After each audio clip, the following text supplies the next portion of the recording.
Hello, good day everyone. So here's my topic, marketing with new technology.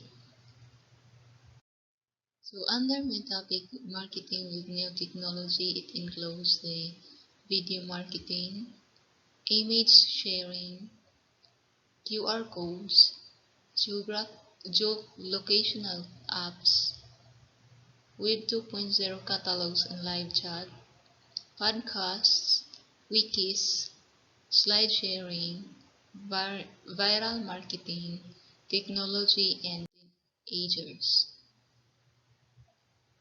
So some associative terms include social media. So social media is described as any kind of internet platform which allows the exchange of user-generated content. An example of social media like Facebook, YouTube, Twitter, and there are so many more.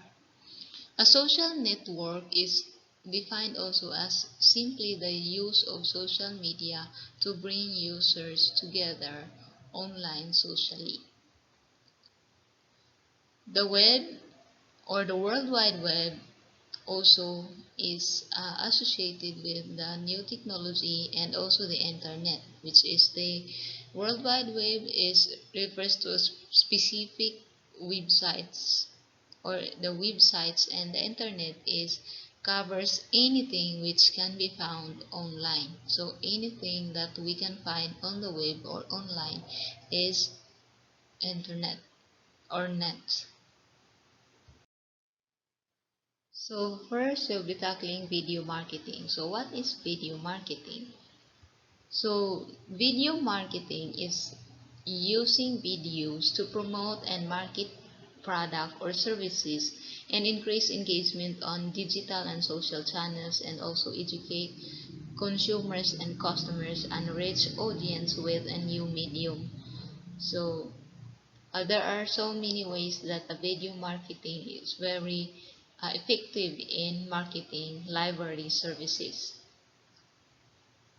So example of a video sharing sites is the Vimeo, and the most common one is the YouTube, which is used by those rich and even in the masses or the lower class people. So according to blog.hubspot.com, there are different types of marketing videos or video marketing, and that's involved this as well. Among this is the demo videos, brand videos, event videos, expert interviews, educational or how-to videos, explainer videos, animated videos, a case study and customer testimonial videos, live videos, 360 and virtual reality videos, augmented reality videos or AR videos, and lastly the personalized messages. So we'll be tackling this one by one, or defining this one by one.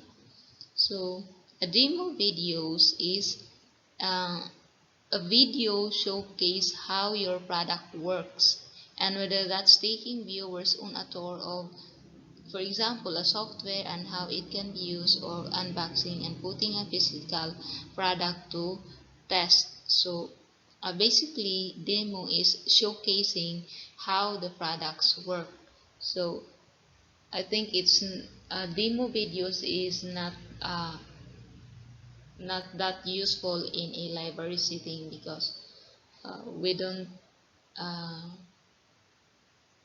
we don't demo to our customers on how the, for example, the techn technical area of a library, how does work. So we only focus on the services. So demo videos is not um, that useful in a library setting. Second is the brand videos. So brand videos are typically created as a part of a larger advertising campaign, showcasing the company's high-level vision, mission, or products and services. This brand videos is very important for a library to have to promote the library's mission, vision, and services. Third is the event videos. So the event videos is your business hosting a conference, roundtable discussion, or anything that for example, a library hosting some, for example, conference. So you can make an event videos for that, so that the the users and even the participants would know the the mechanics, the exact times, and uh, what what will be the theme or the focus and the topic of that certain conference. Fourth is the expert interviews. Expert interviews is capturing interviews with internal experts or thought leaders in your industry is a great way to build trust and authority with your target audience. Find the influencer in your industry, whether they share your point of view or not, or get this discussion in front of your audience. So, expert interviews is this meaning in the blog hubspot.com is very business related. So it's like mm, it's not that important in a library setting. And fifth is educational or how-to videos.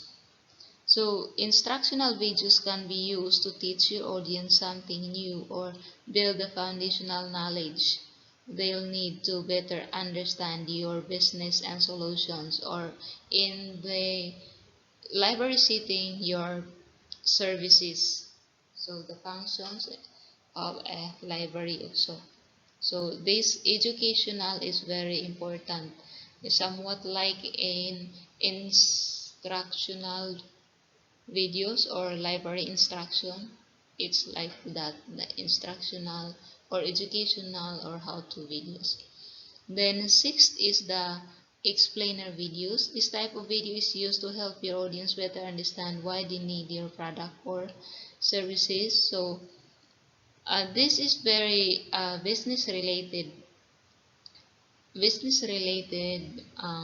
statements, but it can also incorporate it in a library so that a customers or the library users would understand how the library values other clients. And then the animated videos. So these animated videos will promote the key intangible theme of something. So, and a library also can also provide an animated video for some of its mga instructional on other, for example, for kids. So the library can provide for an animated video. So animated videos can be a great format for hard to grasp concepts that need strong visuals or to explain an abstract service or product. And another is the case study and customer testimonial video. So this is one of the best ways to prove by creating case study videos that feature your satisfied loyal customers. So it's like when you evaluate your library, you also made a video for how was your users perspectives of the library. They will be something like they are satisfied or they are loyal to your library. And ninth is the live videos. So live videos gives your viewers a special behind the scenes look at your company. So the live videos is like that's ganang na as in that exact time did siya na dinahimo. So there's no editing. somewhat like that. And then 10th is the 360 and virtual reality videos. So with 360 videos, viewers scroll around to see content from every angle as if they were physically standing within the content. So this video is, I think it's very difficult to incorporate in a library setting. So this is also called as a spherical video style, which allows viewers to experience a location or event such as exploring some part of, for example, if you want to explore Antarctica, so you can explore Antarctica like you even only in that video, but something like you are in reality that you are in the Antarctic place. And 11 is the augmented reality or AR videos. So in this style video, a digital layer is added to what you are currently viewing in the world. So I cannot imagine what augmented reality or AR videos like.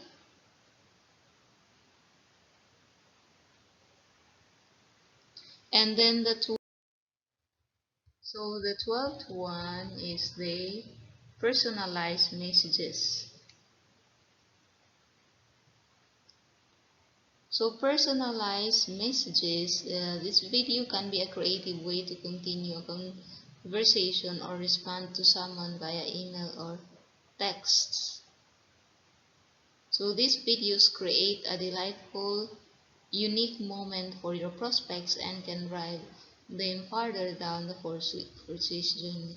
So I am not under I haven't understand, or I haven't explored yet what is meant by that video marketing strategy, that personalized messages, because on the in my source, the blog hubspot.com, it's really business statements. That's why I cannot uh, explain that further.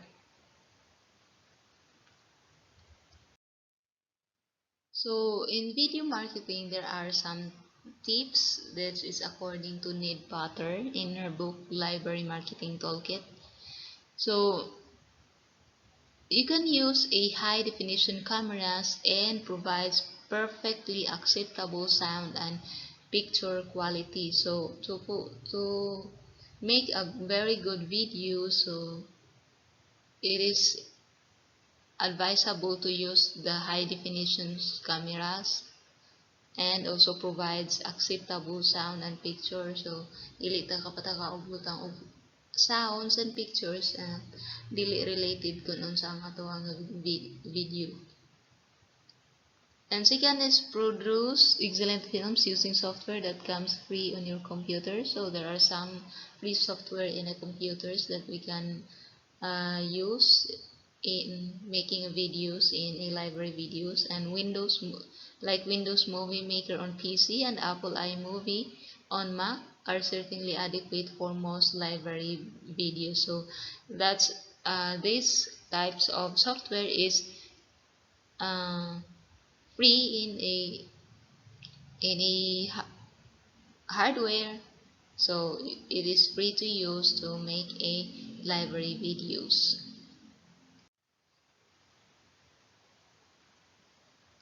So third is you can make videos without using a camera at all. Of course, screen capturing software such as Adobe Captive and allow you to record what's happening on your computer screen and add narration over the top.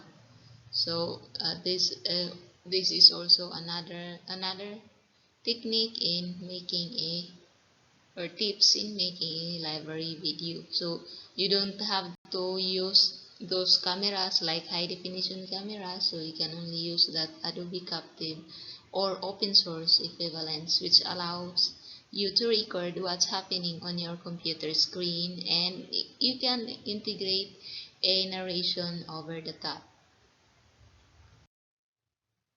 And another is slide deck. You can always create a video version to reach new audience via YouTube. So you can just like what I've been making right now. So I'm making a slide video so that I can put in, I can upload it on YouTube and it can be seen as a video. So like that, a slide deck. And then write a plan out beforehand which details the order of shots. So this is the uh, very first step when making a library video, the writing a plan beforehand. So everything you need to do shall be stated in your plan before you can do that. So you have to write your plan which details the order or the shots or the screenshots if you're screencasting. And another is create two different versions of the same video for different audiences. For example, if you have a library instruction and you have uh, to consider that if your library, there are some older people, there are younger people, so you can separate that into two videos. So you can make videos that is appropriate for older people, and you can also make another video for the younger ones, and then leave the special effects alone. So as what I understand in this statement, so just leave your video just simple as is, dili ra ka nang murag gubot siya ka or dili padaghan na kayo og mga effects, just simple lang siya kay as what I have mentioned in my first pre-recording video.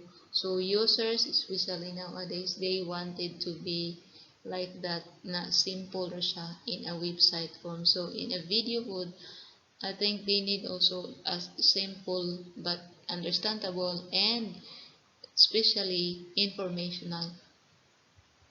And lastly, check your audio levels. It's better to sacrifice a bit of flexibility and have everyone close to the camera, assuming you're using a camera with a built-in mic. So yes, check also the audio levels so that it will uh, kanang murag dili siya mailalom sa uban nga mga effects. Kailangan the audio is clear. Another is try producing 1 minute on. So videos which are exactly 60 seconds long and focus on a different library services each time.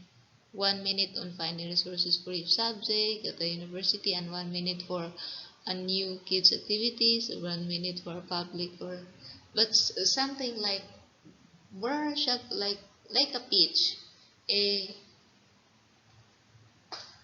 a product pitch is a very short to judge ang video, like 30 minutes or 30 seconds, 1 minute, or 1/2 a minute or 2 minutes. So the it's not necessary to have a long videos.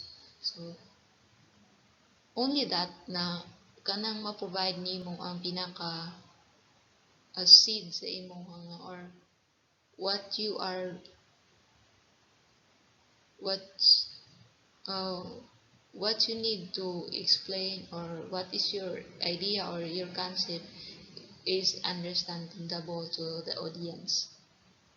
And creating animated videos explaining databases or working through information literacy, that's for example. So you can create animated videos on that, like information literacy or the mga kanang technical areas. So you can make that in an animated video, and once you put a video onto the internet, people can copy it, meaning that even if you later withdraw the film, it can be there forever. So that's one also of the the consideration in making a video. So you need to be mindful that your video can be seen even if the original you deleted the original, but then still other or the customers or the library users can access to that video. Another topic here is image sharing. So I had a hard time to find the meaning of the image sharing, especially in the book of Ned Potter and also in the web. That's like they have meaning so ambiguous or I can't really understand. So I use this Wikipedia definition of image sharing. So image sharing or photo sharing is the publishing or transfer of a user and administrator equate digital photos online. Image sharing websites offer services such as uploading, hosting, managing, and sharing of photos, publicly or privately. This function is provided through both websites and applications, which facilitate the upload and display of images. The term also be loosely applied to the use of online photo galleries that are set up and managed by individual users, including photo blogs, and sharing means that other users can view but not necessarily download images, and users can select different copyright options for their images. So, meron naman talaga mga site na you can share photos, but those shared ones cannot be downloaded by the other individuals. So image sharing is a great opportunity for the library to allow users to have some ownership of library content and allow to upload their pictures to a particular collection, curate a collection of user pictures and around a particular subject area, or crowdsource information about obscure material in your archive. So parang most likely image sharing is very best in the archives section. And image sharing also is very useful when promoting or advertising the library. For example, the library collections, the new collections, or newly acquired materials and services. You can also make that image sharing. So example of these are Facebook, Flickr. So Flickr is a very very common to in the web, and Facebook is very common for a social media, and also like Instagram, you can also post there pictures and share to different users or different individuals. So image sharing can be used not only for businesses or for library structures or other institutions, but these are for masses. And another topic is QR codes. QR codes stands or QR stands for quick response. And QR code is essentially like a barcode that you might find on a packet of food, except that it can be scanned by a mobile. When you scan a QR code, it takes you to a specific website online. So, yeah, a QR code is somewhat like a barcode. So, but in a QR code, it holds um, different things or various things, unlike the barcode. It can also do other things like input an email address or phone number to your mobile device, but it's the web access which affords libraries the most opportunities in marketing. Yeah, so it holds like your names, your addresses, so your level that can be incorporated in a QR code. So here are some examples of a QR code generator. Kaiwa at http or QR code.kaiwa.com. So that's written in the book of Ned Potter. And This site can generate a QR code for any site within a seconds and for free, which you can then print on a normal printer and put wherever you think your users will see it. So you can also print the QR codes, and then the users can picture or scan the QR codes through their phones or their other devices that can read a QR codes, or devices which has a built-in QR code reader. Another is the www.qrstuff.com, which even allows you to choose the color for your QR code. And here are some tips for deploying QR codes in your marketing strategy. So in your library marketing strategy, so consider giving the QR code using something extra. And if your library has an app, offer users the chance to download it via QR code, and QR codes can take users with smartphones directly to the app marketplace for either iPhone, iPod, or in Android. And QR codes are a great way to integrate paper and electronic collections. So it can both holds digital and electronic, or print and electronic collections. And in special collection and archives, use QR codes to offer a way for the user to find more information about the physical exhibits you have in the library, or to see more items from a specific collection, somewhat like you integrate or put there in your inside your QR codes the like instructions or mga information about the exhibits of your library. And QR codes are great for linking to things you don't have the physical room to display. For example, copyright guidelines next to scanners or photocopiers. So that's what I mean earlier. You can put their guidelines and instructions of whatever you kung asa nimo na siya gibutang na nga QR codes. For example, if the guidelines on borrowing books, so you can put that in on a book, so that students can scan the QR codes through their devices and can see what are the guidelines in borrowing books. And create a custom URL using bit.ly or www.bit.ly. So that's the URL of custom URL using a Bitway.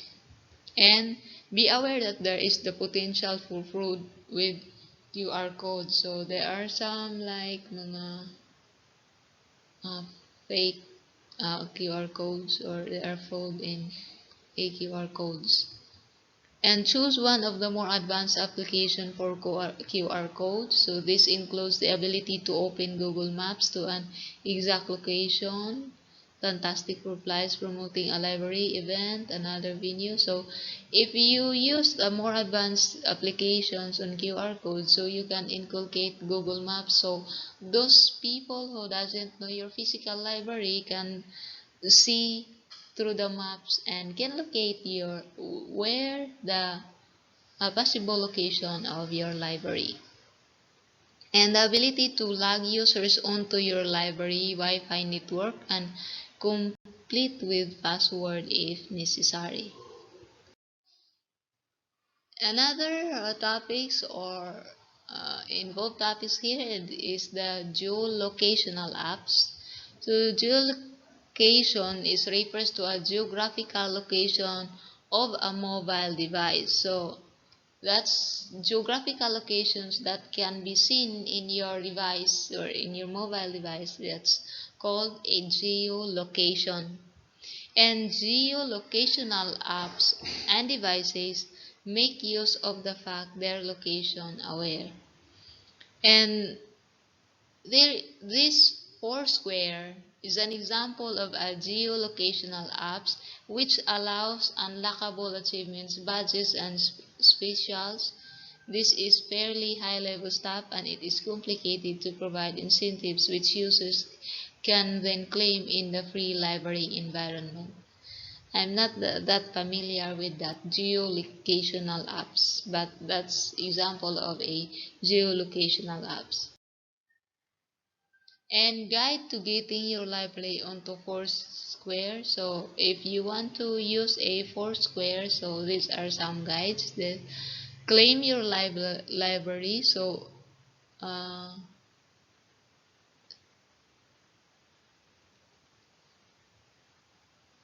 so this means that you need to like after you accessing that Foursquare, you need to declare your library. So what is your library? And also add some tags about your library, and add some tips. So these are some of the guide to getting to your library onto the Foursquare. And another is the Web 2.0 catalogs and live chat. So Web 2.0 refers to more recent internet platforms which are interactive, participatory, or collaborative in nature. So there is an interaction. That's why it's called a 2.0. And anything which involves active contribution from the user, such as adding their own content or taking part in a dialogue online, that is belong to a Web 2.0. And examples of this would include social media sites like Facebook, where users can chat and interact, and YouTube, where users can upload their own videos, or employing chat functionality in a library websites, and there are many more uh, Web 2.0s and live chats apps and applications and websites, and they all feature user generated content even if that content is just type questions from the users. And many next generation catalogs like Primo, Encore, and Aqua Browser include Web 2.0 features, allowing users to contribute tags, reviews, ratings, and etc.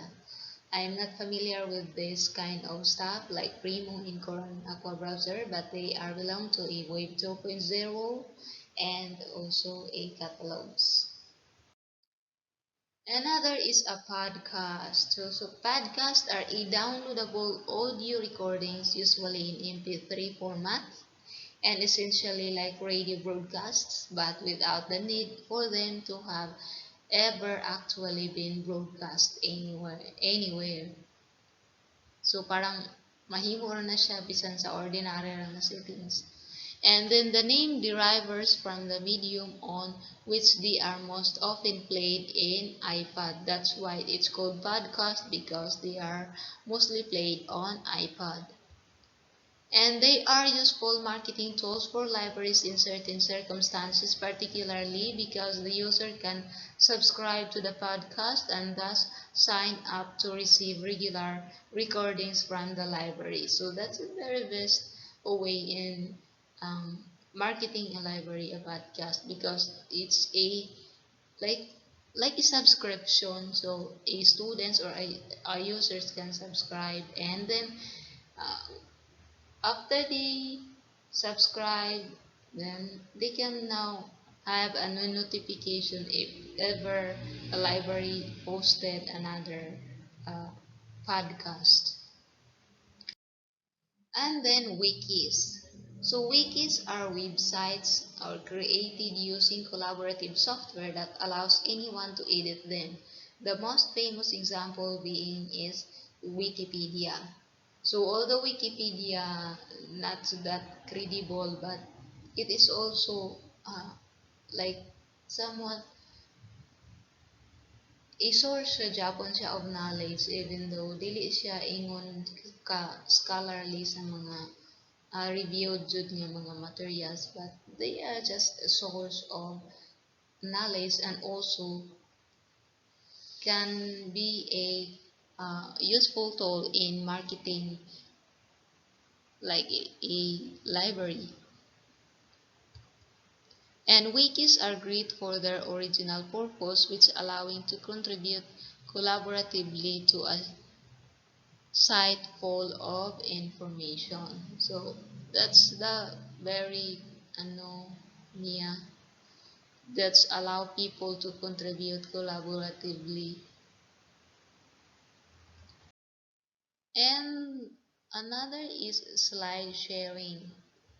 So creating good slides is easy and needed not be time consuming and will have a hugely positive effect on engaging the audience both in person and online compared with using the default templates which come from come with the software. So you can create your own slides, or like dili ka mo gamit og lain nga mga software, you can use the spread the PowerPoint to make your own slides and then share to different platforms like YouTube, so that the users can view or can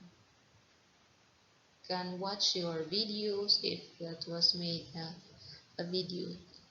And slides are also a great alternative to a static web page in terms of communicating information. So I think the most popular slide sharing is the slideshare.com, which is, I think that was connected with LinkedIn, because you cannot download the slides share or the videos there if you are not signed in LinkedIn.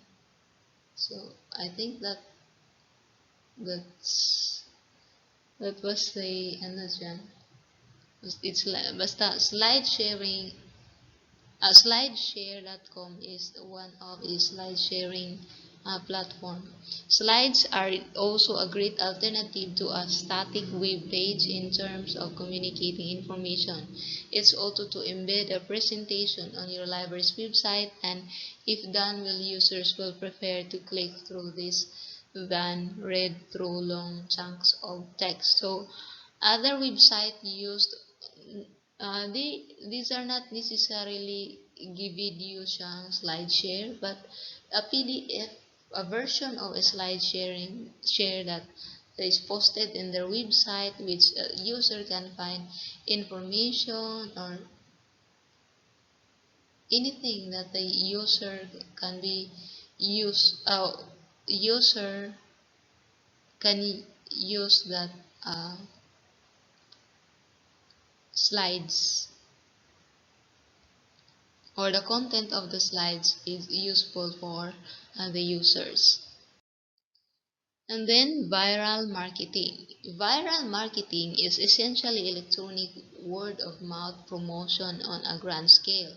So the model can be described as marketing which is self-sustaining and self-replicating via existing social networks. This needs certain key conditions to work. I think I'm not that familiar with viral marketing, but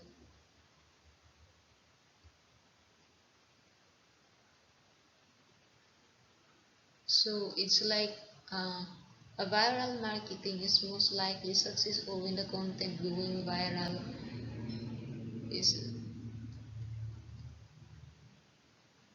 Yeah, I'm not that familiar with viral marketing, but viral marketing also is one of a marketing strategy that can be used or can be utilized by a library system.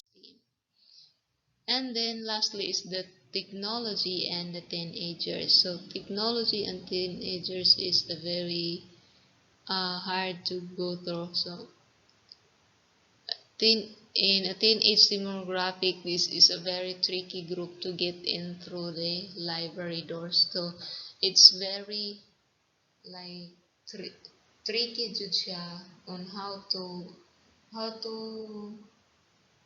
to attract teenagers to go through the library, especially these times of a generation na mas involved sila or mas into technology sila compared to use the library. Even libraries incorporated digital or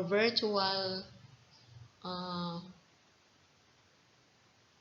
virtually or the digital version of the physical library, even if that library incorporated or integrated that the users nowadays is not that more engaged in a library, so they are much more on the web or any other sites that they can use, because especially in the web they can find anything that they want, those mga animated videos that they can find information, videos that they can use in their educational purposes. So that's why that's very hard in terms of technology in the teenagers, and it is very hard to capture the minds of the teenagers. But as a library professional, uh, those um, different things that I have discussed earlier, that can be used to attract these users. So we use this also technology to attract these teenagers, which is very, as we can see, addicted to technology and engaged to technology more than that those people in the past or in the generation before them. And that's all my presentation, and thank you.